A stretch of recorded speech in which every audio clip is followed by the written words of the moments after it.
Good day, everyone. I'm Kathleen S, and I'm here to introduce to you podcasting for campus journalism. But first, what exactly are podcasts?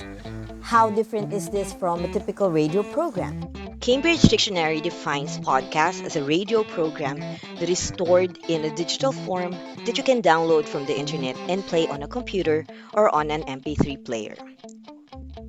Now, why should campus journalists consider podcasting as a new form of campus journalism?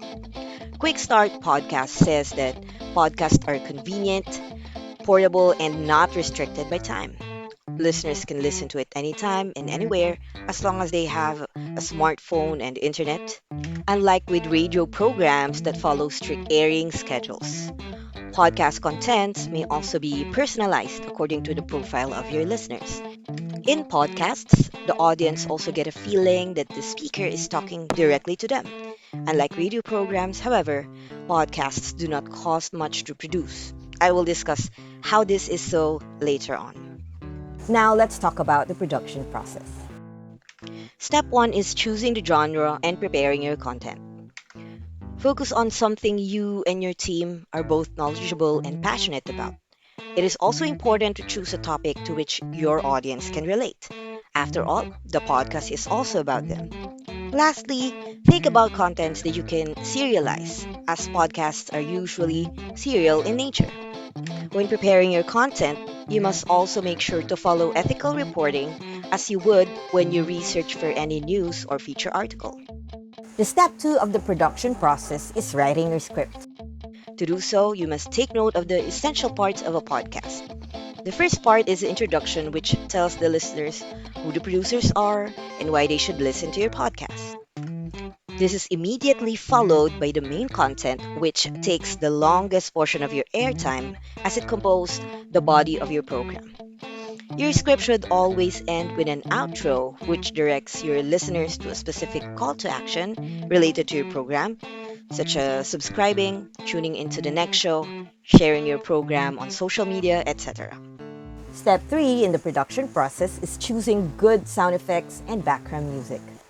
Podcasts rely on audio. Musical scoring and sound effects fill in the gap that cannot be provided through visual aids or text.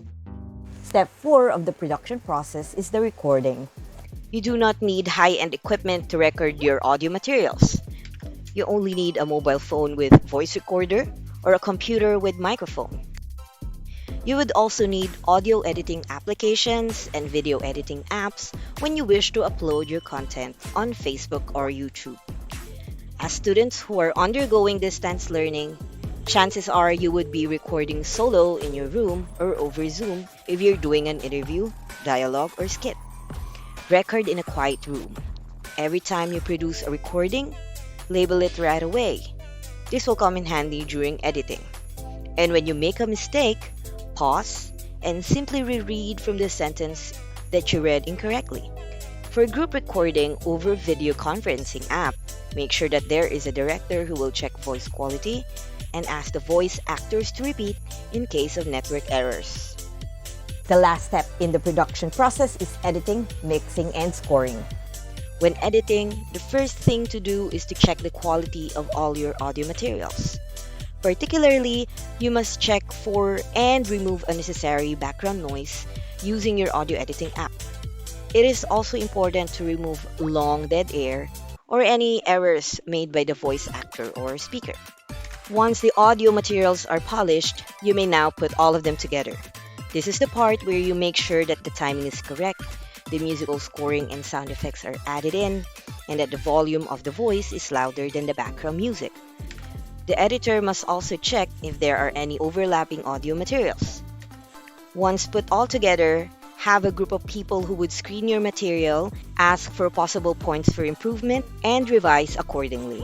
Once produced, reviewed, and polished, you may now publish your finished product.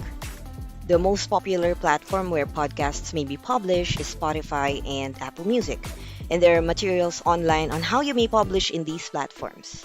Still, you must check the media consumption profile of your target audience. Do most of them listen to Spotify? If not, you may opt to upload them on your student publications Facebook page or YouTube channel, Facebook groups, Instagram, or Google Classroom. Shifting to podcast for campus journalism may seem like a tedious risk, but the benefits that podcasts promise will surely be worth it.